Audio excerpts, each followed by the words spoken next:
What's up, guys, and welcome to another episode of No Crosstalk. My name is Pip. My name is Pete. And I'm Andy. What's up, guys? It's good to have you guys on. You were on last time. We haven't been here in a couple weeks. A couple things have come up, and I've been dying to do another episode. Doing this podcast really helps me a lot. Helps me in my recovery. Other people have reached out to me and said that it has really helped them as well. People in early recovery, people who are just considering getting sober. But it does really help me, and I've been itching to do this. So I really appreciate you guys coming through today to do this with me. So for everybody who's listening, happy Friday. We hope you guys have had a wonderful week, and we'll have an even more wonderful weekend. Congratulations on another week of sobriety for those of you who have stayed sober through another long week of work and recovery. I just want to shout out my good friend Jerry Allen, as I always do on this podcast. He runs a group for for God Life Ministry. It's called Celebrate Recovery. For anybody who's in our area, which is the Lehigh Valley, Pennsylvania, he does meetings on Monday nights from 6 to 7 p.m. At the Hope Center at 429 East Broad Street, and that's in Bethlehem. He corrected me last week. Whenever I do this podcast and I shout him out, I always say it's not a 12-step program. And he texted me last week and he said, it is a 12-step program. And I was like, my bad, dude. So I wanted to make that correction this week and let everybody know this is a great meeting. It is heavily spiritually based. It is a Christian-based 12-step recovery meeting that he does once a week. He also encourages people, and so I do this, to text him directly, and he gives a daily devotional every single day. So every morning I get up at 5:30, I go to the gym, and like right as I'm hitting the gym at 6:30, Jerry's also awake, and he shoots out his text messages with daily devotionals. He posts them on his Facebook page. You can find him on Facebook as well, but his phone number is 484-602-6113. That's 484-602-6113. So you can text him directly if you're looking for a morning devotional each day. He will respond, and he will send you those daily devotionals on a daily basis. I have a big group of guys that I associate with on an everyday basis. And I definitely have those friends, I'm sure you do too, who reach out to you like every morning and send you like, hey man, have a good day today. It's always reassuring, and especially to have like a daily devotional is like a really great way to start my day. You know, after my meditation session and my prayer, it's a great way to start. So all that being said, Andy, you have not been on the podcast yet, so I would like you to introduce yourself and tell us a little bit about yourself. Yeah, sure thing. Thanks for having me, Pip. My name's Andy. I got sober March 16th of 2022. Actually just celebrated 18 months yesterday. That's so crazy. You're like 2 weeks behind me. Yeah. That's wild. I didn't even know that. Yeah, and the funny part of it is I was introduced to recovery in 2015, and it didn't click for me until 2022. But, you know, I needed every last pill, every last drink to get where I'm at today. So I do well to remind myself of that. Sure. For me, it didn't matter what it was. The majority of the time, it was 30 milligram Percocets. And after the 30s ran out and that got out of my system, then I just went to booze because it was legal. Sure. And of course, the things I did while I drank weren't legal. You know, that's always a problem. But it always went back to that for me. And I couldn't figure out a way to put the bottle down. And, you know, luckily it's been down for a year and a half now. So, that's awesome, man. Yeah. It's a pleasure to know you. Thanks, Pip. Well, and so one of the biggest blessings in my life these days is my support system, man. And going to going places and seeing you guys is it helps boost me, makes me a better man. You know, because I have found all along, I always thought like, oh, you know, well, if you rely on other men to help you out, that's a sign of weakness, right? And I have found heavily that that's what we do. That's what we do. Good men, good strong men help other good men get better. You know, that's how this works. And so it's really a blessing to know both of you. And I'm proud to call you guys both my friends, and I'm happy to have you guys here to discuss sobriety. Man, because it's a beautiful thing. That's what brings us all together, man. It really is. So that all being said, I think we can introduce the topic. And this has been weighing heavily on my mind today. When I asked both of you to do the podcast this morning, I said to Andy this morning, I was like, but I don't know what we're going to talk about. right? And I had a great conversation about an hour ago with an individual about what got me here, what got me right here today, right? And ultimately what that took was surrender. It took heavy surrender. For me, what that looked like, and we actually did an episode towards the beginning when we first started this podcast about forced sobriety versus chosen sobriety. That was one of our topics. And we came to the conclusion, as I think most would, that like all long-term sobriety is chosen sobriety, right?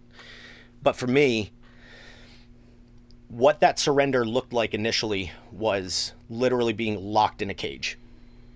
That's what it was. You know, the progression of my disease and the unmanageability of my life had gotten so bad, and I was living so uncontrolled that it took a joint task force of Pennsylvania and New Jersey State Police coming to my house, busting through my front door, and putting me in a cage. That's what it took to get me to the point where I finally I waved the flag, man. I was like, that's it for me. the gig is up, man. I'm done. And I've said many times that there was a moment I remember sitting in jail, and mind you, going through detox in jail was no joke, because for the drugs that I was on, there was no maintenance. There was no medical maintenance for that. And so I was left to my own senses, and that was tough. But I came to the realization I could either kill myself or I could change something, right? And that was where my surrender happened. And I have since found out a lot of different things about what surrender actually means, especially in this context. And we'll get into that for sure. But for me, it was forced. You know, being locked in a cage, there's only so much you can do, you know. And luckily for me, I had the wherewithal to be like, that surrender means changing something about myself, you know. Open it up, Pete.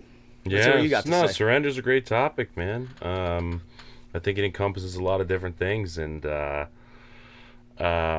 for me, you know, I think if anyone's listening to this, it's not because they eat too many Oreos, you know. So like, it's such a good laugh. Thank you. It was so real.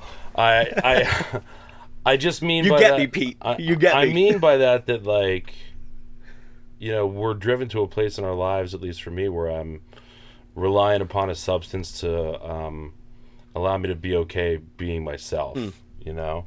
And that sucks so much. You know, it really sucks so much, you know? And if it were Oreos, that would be shitty. I would probably gain a lot of weight, and, you know, my teeth would be diabetes. Black, you know? Yeah, and diabetes. But what happens with the substances that really worked for me to be okay being myself are that the consequences of those turn on me so hard. You know, I mean, I got 2 DUIs. I didn't have good consequences from my drinking or my drug use. And so when I think about the word surrender, it's a great topic for any, you know, meeting that you're in, of any fellowship you're in, or of any conversation in recovery. But like when I was certainly surrendering to the drugs and to the alcohol. When I got sober, I showed up at rehab, and I didn't want to drink anymore. I didn't know what that meant at all. You know, I was surrendering to the fact that me using substances leads to an unsuccessful existence. I remember, if I may just jump in real quick, I remember when you shared a little bit about your past, and like the day that you got sober, like the day beforehand, you were still not planning on any of this. No, not at all. Like, that's interesting to me. No, not at all. And I had gotten a DUI, and I went to rehab 2 days later. I got my second DUI. And I was completely out of money and out of all ideas, but I was going to figure it out. You know, I wasn't surrendering to anything until, I mean, the thing that really changed my mind was some type of a higher power. I don't have any control. Like, I can't pinpoint it. I was just in the grocery store, saw my mother's friend who asked me how I was doing, and I said, I'm not doing good. You know, and then I went to her house. I said, I need to come over and talk to someone. And she said, I think it's time we have to do something about this. And I said, let's do it. Help me, because I can't do it. You know? And that's surrender.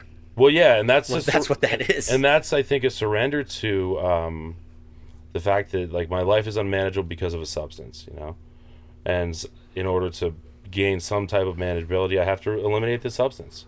I have to, Well, that's ground zero. Right, and that's what I the mean base. by like that was my initial surrender, was like I can't drink anymore, and I honestly didn't want to. Yeah. So when I showed up at rehab, I did not want to drink, but I also intended on being resentful about it for the rest of my life. Like, I remember standing outside the rehab with my mother being like, Mom, it's going to be okay. But thinking in my head, like, Christmas, like, I'm 6 years sober. I was thinking 6 years from now, I will be at Christmas and I'll be like, it's club soda. You happy? Like, that was my plan, was to, like, make everyone else feel like shit that I had to stop drinking. But I still wanted to. I was willing to do it because I knew I was going to keep getting DUIs. Yeah. What happened to me in rehab and afterwards when I went into a fellowship was that I realized there was far more that I had to surrender to, to the reasons that I was using those substances. The problem was not the substances. The problem was that I needed them. The problem was me. The problem was that I'm Pete. The problem was that I'm on Earth and I'm uncomfortable being who I am. Mm-hmm. Whatever that looks like, and it's not like necessarily a thing where I had to surrender to the fact that like I hate myself or I'm insecure or this or that. Like my thinking separates me from other people, and it creates such discomfort that I need something to make me feel better. I had to start to, as time went on, then surrender to the fact that I don't know how to live. Take the substances out of it. Sure. I remember, and I'll pass it to whoever wants to chat, but like, I remember being sober for a short period of time before I got sober as I am now because of a court-ordered rehab thing, and like not going to a funeral for a friend of mine's mother because I was sober. Like, I was like sober for 2 weeks, and I was like, dude, I can't come to your mom's funeral. I'm sorry. He's like, why not? And I made up something, but the reason was because I couldn't drink, so I didn't know how to go out. That's really interesting. Yeah. And that was the thing that really helped me to understand what the real thing I was surrendering to was. That I don't know the answers, and that I don't know how to live without a solution like a substance, which I have to surrender to. So then, what am I going to do? Yeah, right. Yeah, that's wild, man. Andy, what's your experience been? Pete, that I can absolutely relate to like not having a solution for anything and going directly into fear. And for me, that the only thing I knew was a drink or a drug because I couldn't deal with this. Mm-hmm. That my surrender wasn't immediate at all. And it's funny, I just spoke at a rehab less than a week ago, and it was something I hadn't thought about in a very long time. But what led to my first trip to rehab, I was down in Maryland visiting some family, and my now ex-wife was there with us, and I had a pocket full of Percocet. Never left town for more than 3 days because I could never afford to bring more than 3 days of what I needed with me, so that would like handcuff me to a certain area to make sure I could see my guy. I know that feeling all too well, man. So I'm in the basement bathroom, and I'm always careful about locking doors when I gotta do what I gotta do. And for whatever reason, I missed the door, and my fiance just opens the door. Oh, and no. There I am with a bag full of like fucking 20. Sorry, I can Yeah, you're good, bro. You're good. It's like a bag full of fucking 20 Perk 30s, and I'm getting ready to pop 3 in my mouth because that's what I need every 4 hours just to feel right. No nodding off or anything. And she saw me and just looked at me puzzled, and I fell to my knees and started crying and said, I need help. Had that door been locked? Clearly. Clearly. But you mentioned the presence of a higher power in our life. That's something I can be awake to today, but I wasn't then. In that moment, I'm not thinking, oh, something reached out to give me help when I needed it. Yeah, no shit, dude. In the form of a very angry woman coming through. Well, she was very patient. I shouldn't say she was angry. But it wasn't something I expected. Probably pretty fed up. I'm sure at that point. Probably pretty fed up. I'm sure, yeah. But it's not like I was ready to surrender, and I certainly wouldn't say I surrendered in that moment. I think I probably surrendered to the moment and said that, right now, you're right, my back's against the wall, I'm handcuffed, and maybe I went to my knees and started crying and said I need help because that was the only answer I saw. But that's a blessing. Like man. I said, it took me 6 full years to firmly grasp everything that Pete was saying, that the drink and the drug were just a symptom because Andy wasn't comfortable with Andy. I didn't know how to approach life. I didn't know how to deal with my own emotions. I knew how to navigate life with little to no money with a substance in my body. So that's what I did for a long time. You know, I was comfortable living in that shit. So I spent 6 years not willing to fully surrender to the fact that I was the issue. And I always went back to what I knew. It's interesting that you say that, both of you, because nobody ever mentioned that to me until I was in rehab. Because I'm a first time winner, by all intents and purposes, you know. So like I had never heard that before, that the alcohol and the drugs were not the problem.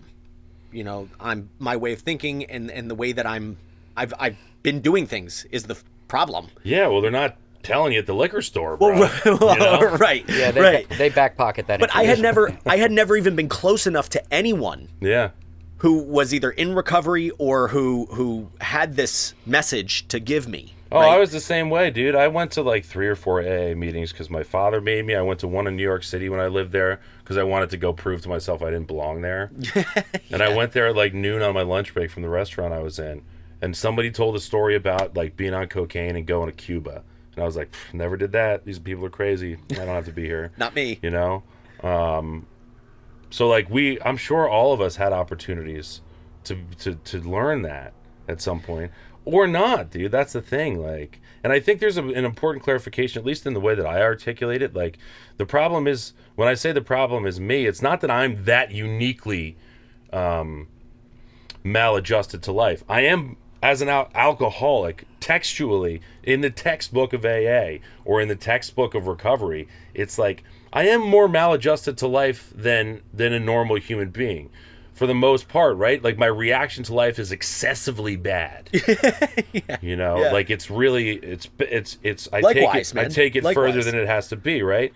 But then when I find this thing that allows me to live, I'm not the only one that likes drinking either. Yeah, sure. You know, like my dad likes drinking. He has like a scotch or two at night, and then he goes to sleep and lives his life like Ooh, a what's that human. like?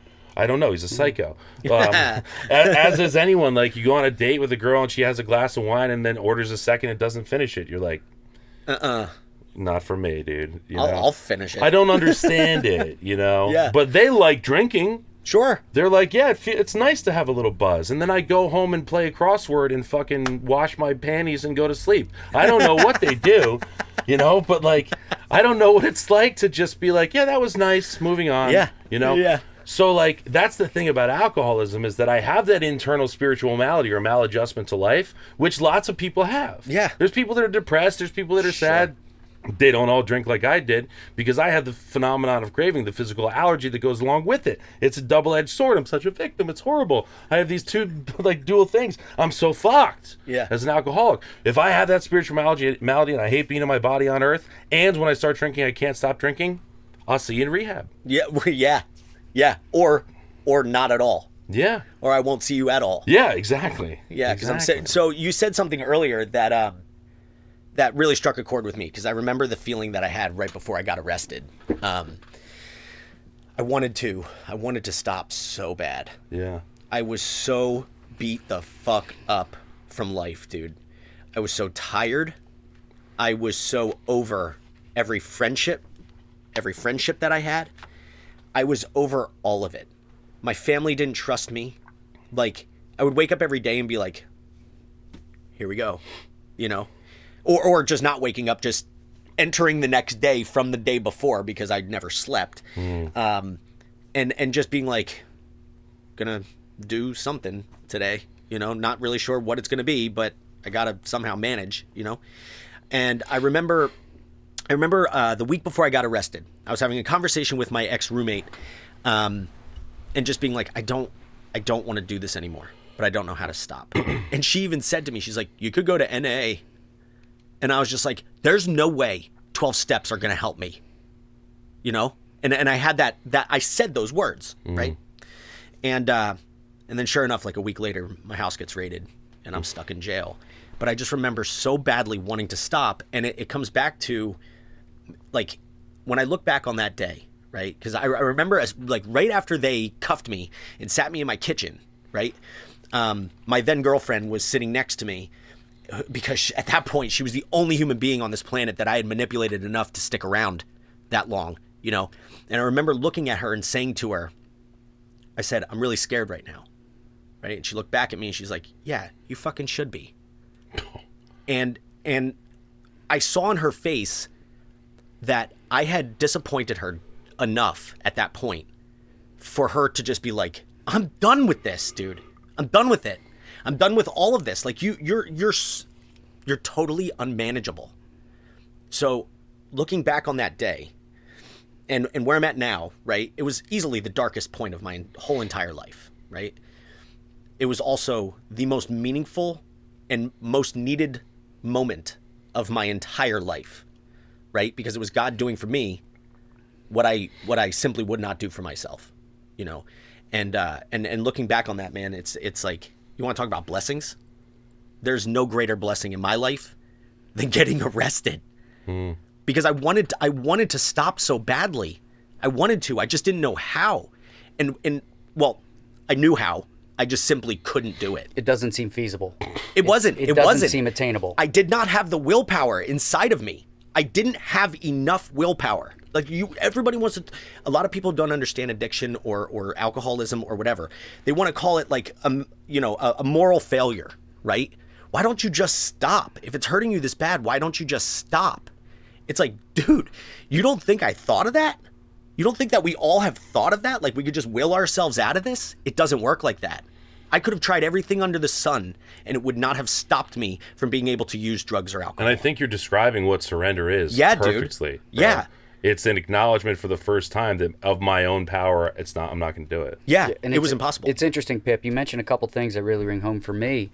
Wanting to stop, not being able to. I have a really vivid memory of being in a CVS parking lot in North Philadelphia, like on my lunch break, waiting to cop. I might have been there for 3 hours, 3 and 4. I don't know how long, but just this moment of like, well, this is my life now. Yeah. There's no way out of this for me. I'm going to have to spend this much money and eat these many pills just to exist until I die. Yeah. Not to live, like just to exist until I die. And then, even relating your experience with your roommate or your ex, I'm sorry that you mentioned, that looked at you and said, you should be fearful. Yeah, it was you should my be ex, scared yeah. right now. I know for me, when I had the experience in the bathroom I mentioned not that long ago, that was the first time I'd looked at someone and truly felt like what I was doing was hurting other people and not just myself. And that was a really difficult thing for me to be able to swallow. And even still, when she said those words to me, I wasn't thinking about her.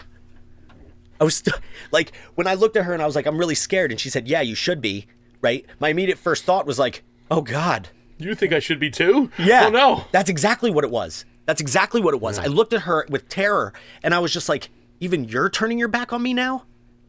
How could you do this to me? You know? Like, how sick is that, dude? Selfish, self-centered, not aware of it. How sick is that?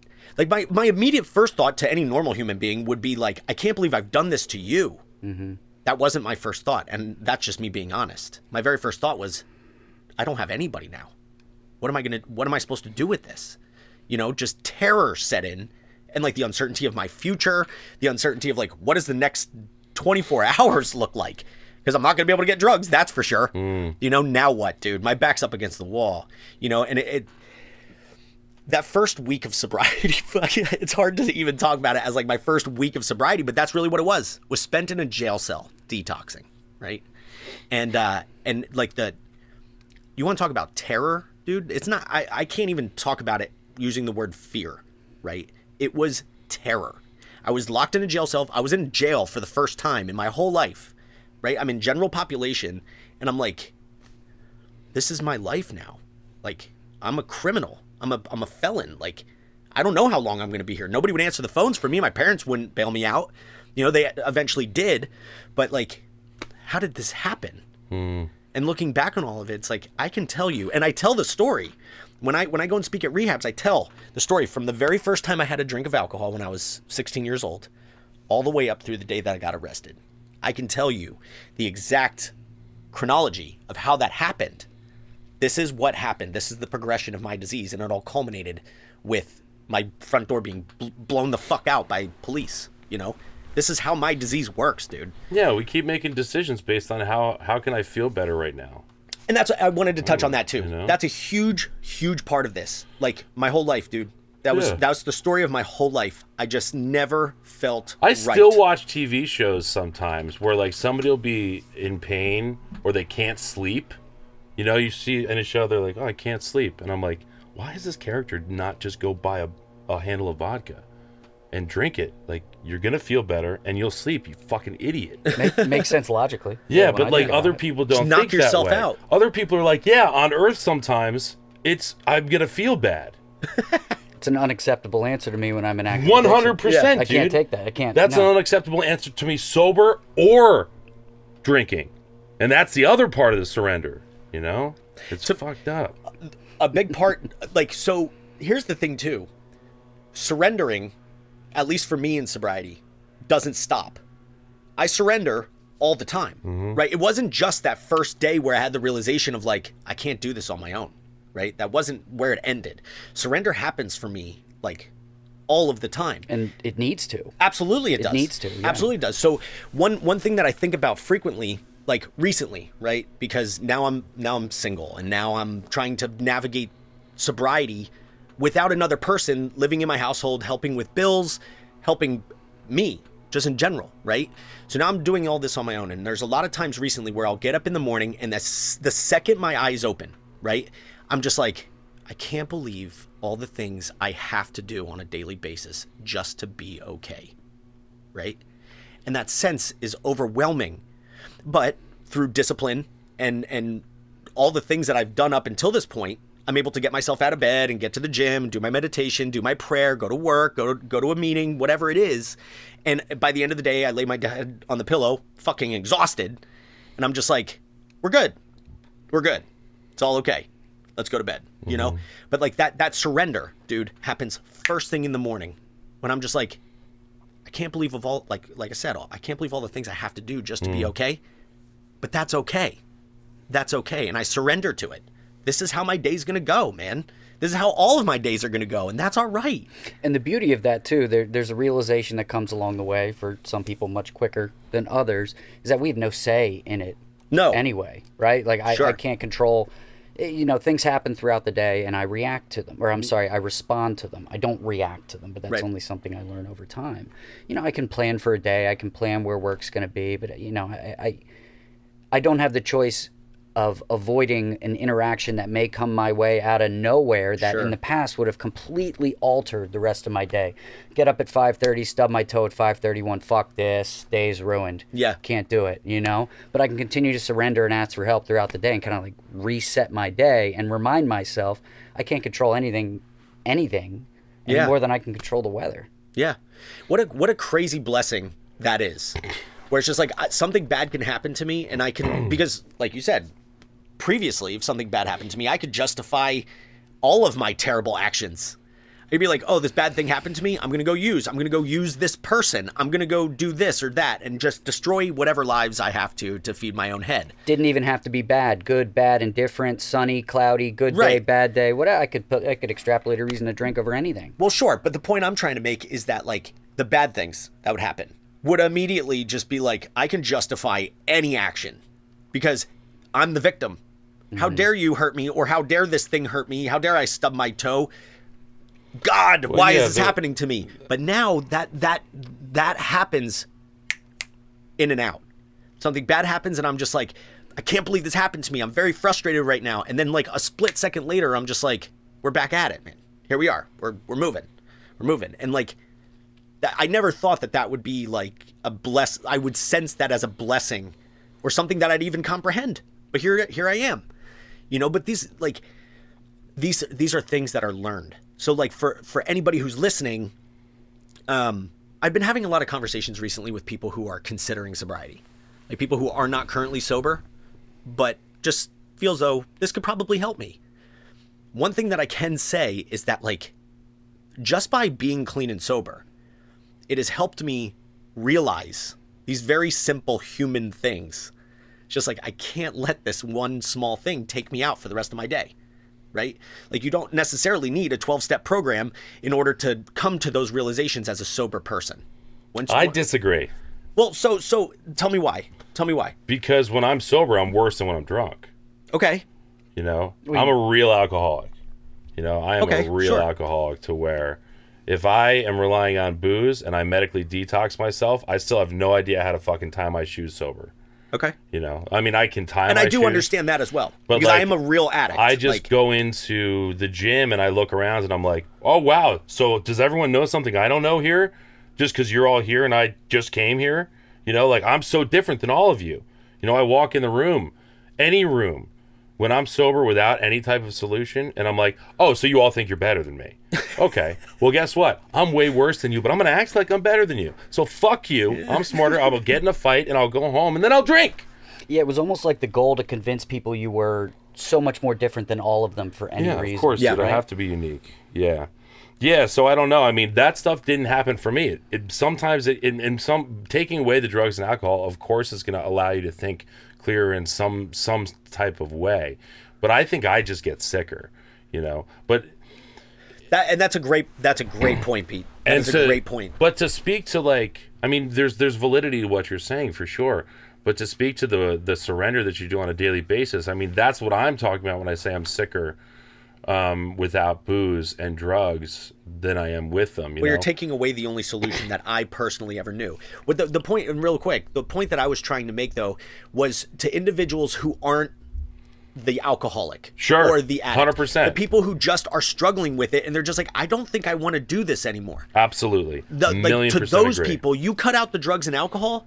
Like, you just want to stop because it makes you feel better when you stop. Yep. These are the realizations you'll have. When I was drinking and drugging, you could not convince me those people existed. Right. Sure. Right? Everybody's doing something. I remember having the thought when I was using heroin because back then it was actually heroin. It wasn't fentanyl, which is just wild. Showing your age there, Pip. I know I am. I'm getting old. But back then, I remember legitimately having the thought one day after I had just shot up, right? And I remember having the thought of, how does anyone, like, everybody's got to be on heroin, right? I'm like, how does anyone manage without this? Like, this is the only way to live.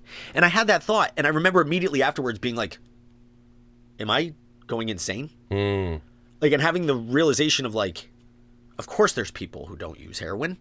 Of course there's people who function on a daily basis without using this drug. But I had that thought. I had that very real thought. Yeah, well, I think it calls to so many things, man. But, like, I was thinking about the ego before, and that's what it is. It's the ego to say, everyone else, that no one else has to live this way. I'm so different. I'm so unique. Like, nobody could feel the way that I feel. I remember being in New York City, dude, being up from the night before on the subway, watching people with their briefcases going to work, and I'm just like, they're so lucky.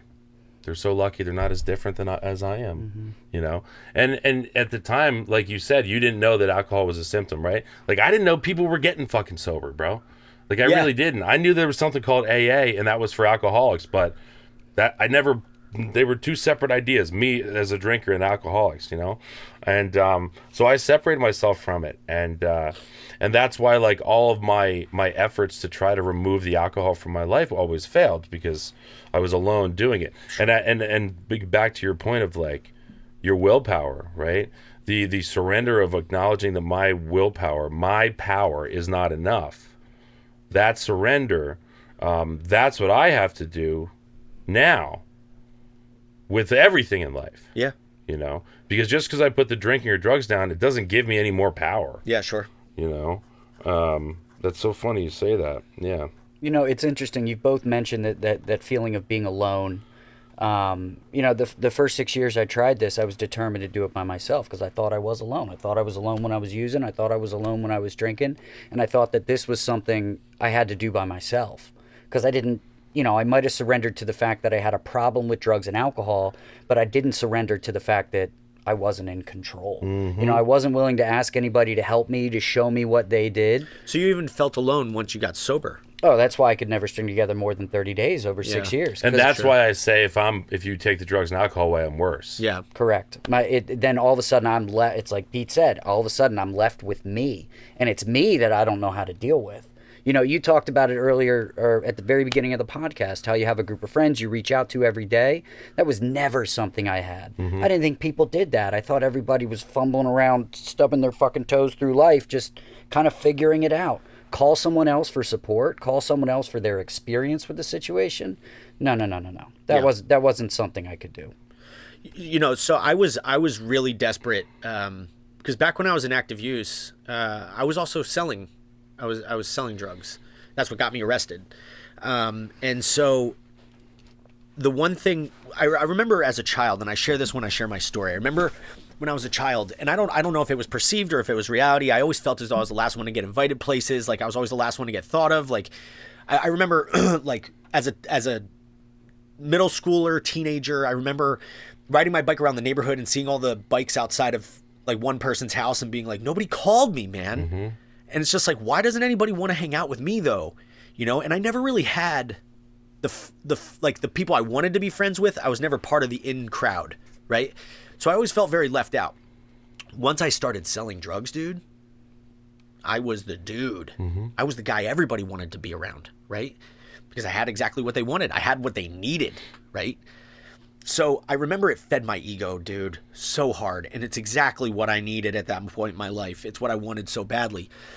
But I never really had any true close friends when I was in active addiction, right? So by the time I got sober, and the point that I'm making here is I was blessed with that incessant need to fit in, right? I think we all kind of have that. Mm-hmm.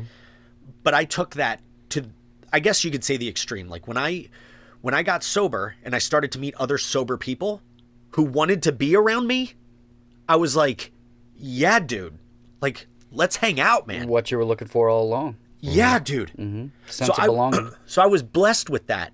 Like there has never been a point in my sobriety where I've been like, I don't want to reach out.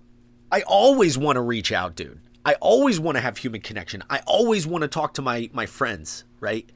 I want to see because now I want to see that's what I always wanted. I always wanted close people, How are you doing? You're concerned with me, I'm concerned with you. Let's talk, dude. See, that's where the gap was for me when I was younger and through active addiction is I wanted to be close to everybody else. I wanted to be included, but I never thought about the other person. Yeah. It was never, how are you doing? It's, this is how I'm doing. This is what's going on with me. Why do you not see that I'm the most important person in my and all of our worlds? And that in of itself, nobody wants to be around that, but I can't see that. And that's probably a very real thing. That's probably exactly why nobody wanted to be around me, because I was an energy vampire. Mm-hmm. Every person I was around, like it was, the conversation always had to be about me. Mm-hmm. And that's very real. I appreciate you saying that, because that's not something I'd ever considered, especially about a younger version of myself. It's interesting to think that as like a 12-year-old, I was already suffering from alcoholism. I firmly believe for myself that I was born an alcoholic. I do too. I mean, I only learned these things in hindsight by, doing inventories and looking at myself, but it didn't matter what it was. From my earliest memories, if something was good, I wanted as much of it as I could possibly get. And, I do whatever it took to get that. And dude, it's so crazy because most of the people that I knew back then, that in crowd, like all the guy group, like the big group of guy friends, right, that I was never part of, none of them ended up being like me. Like none of them ended up being alcoholic or addicts or falling to this disease the way that I did, for lack of a better term.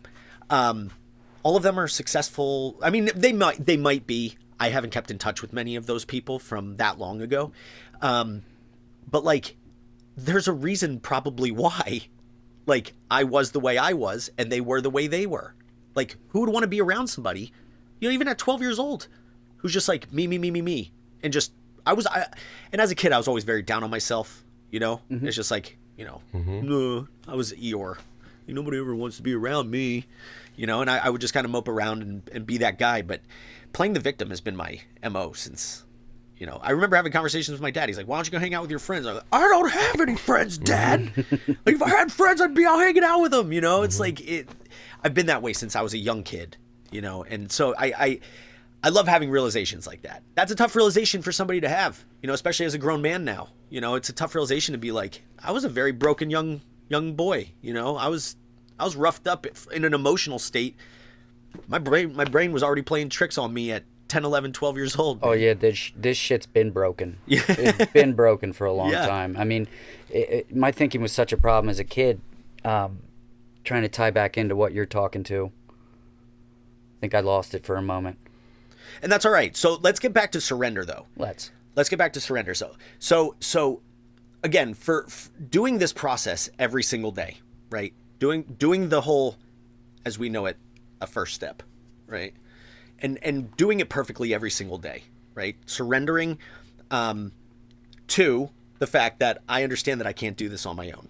Here are the things what I really wanted to discuss with you guys. Your process. I want to discuss your process as a man, right?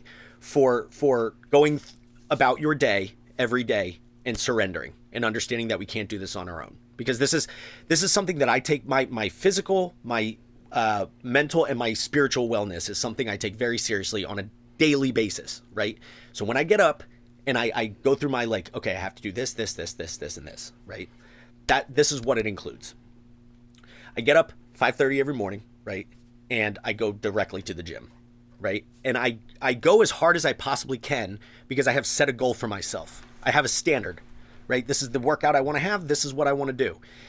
To get myself in the sense of the hardest part of my day is now complete, right? So I do that, and then I have a meditation session.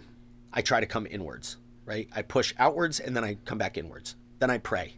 I connect. I plug in to my higher power, right? And I ask, guide me through. Just get me through today, especially recently. I don't know what I'm doing. I'm flying by the seat of my pants. Just help me get through the day. Guide my thoughts, guide my actions, right? Go to work all day. When I get home, hit a meeting, go to bed. That's my process. And that's my everyday routine, right? When I discuss the word surrender with people, that's what I'm referring to.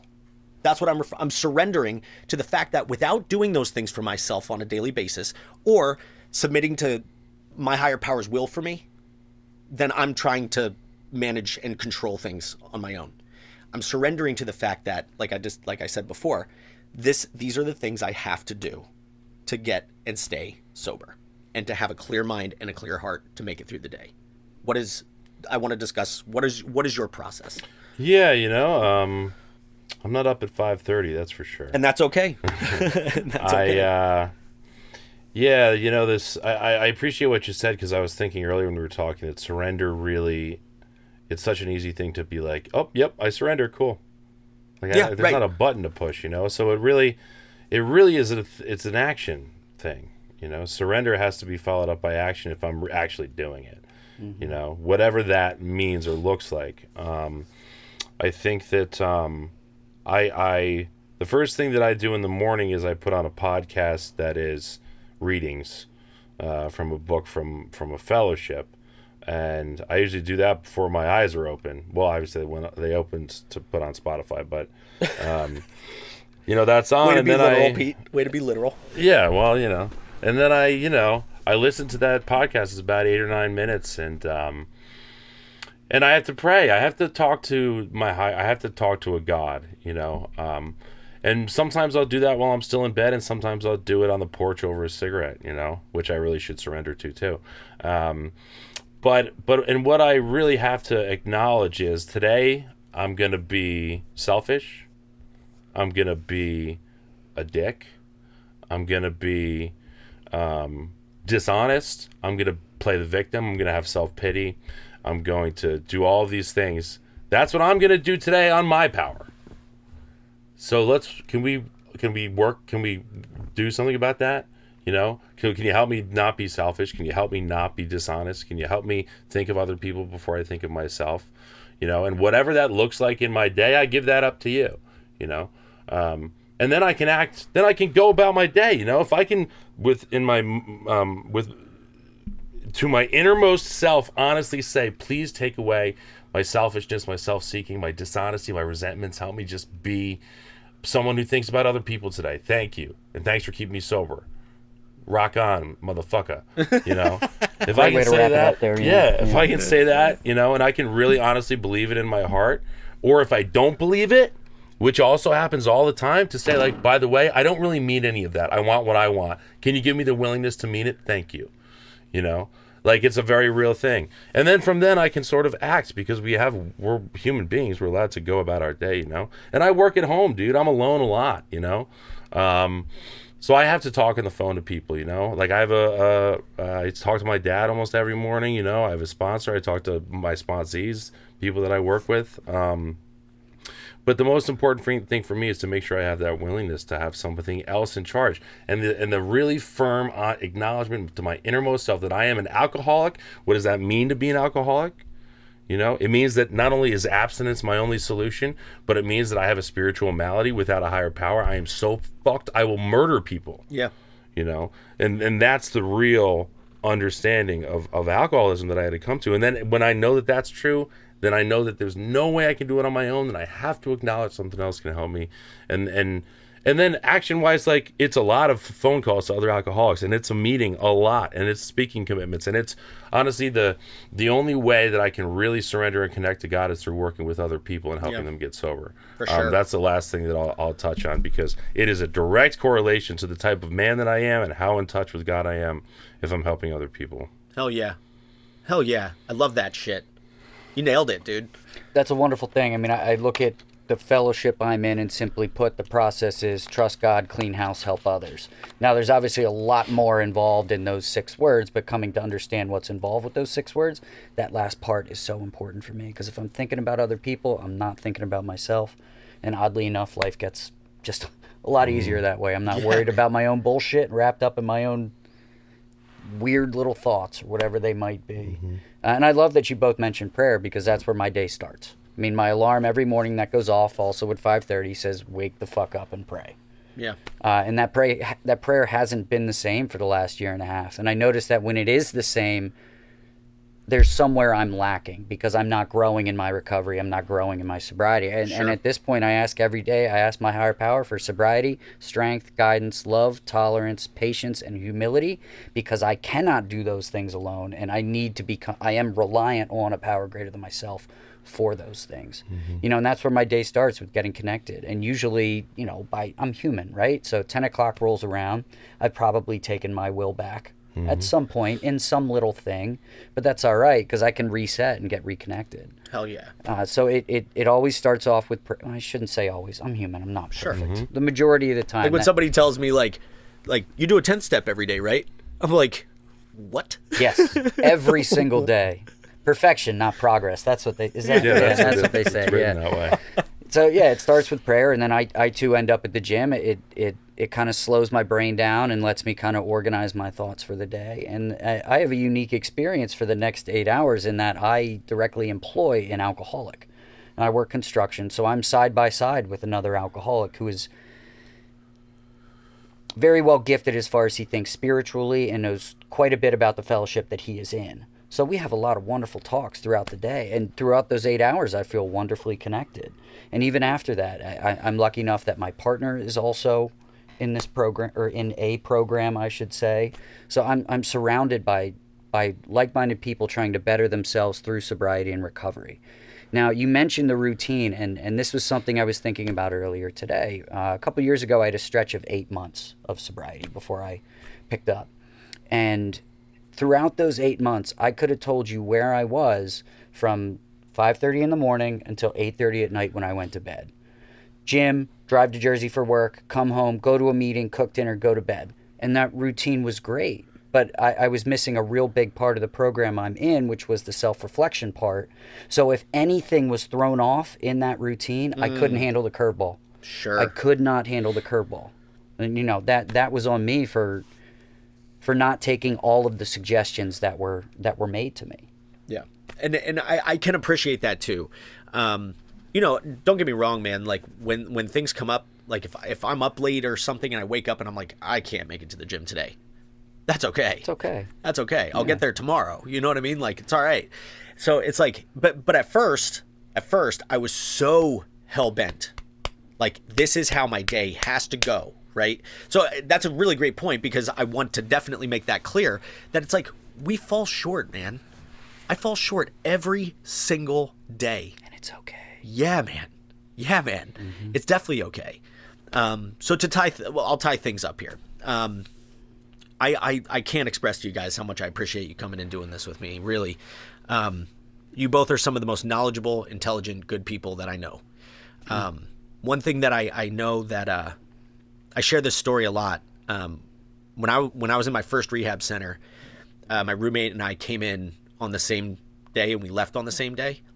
And I remember the very first night we were there, we were sitting in our bunk and we were talking, and I said, I came in here a boy, I want to leave here a man, right? And on the last night we were sitting in our bunk and we were talking, and through those 28 days of real soul searching, inpatient rehab. Gets deep in rehab. Yeah, for sure.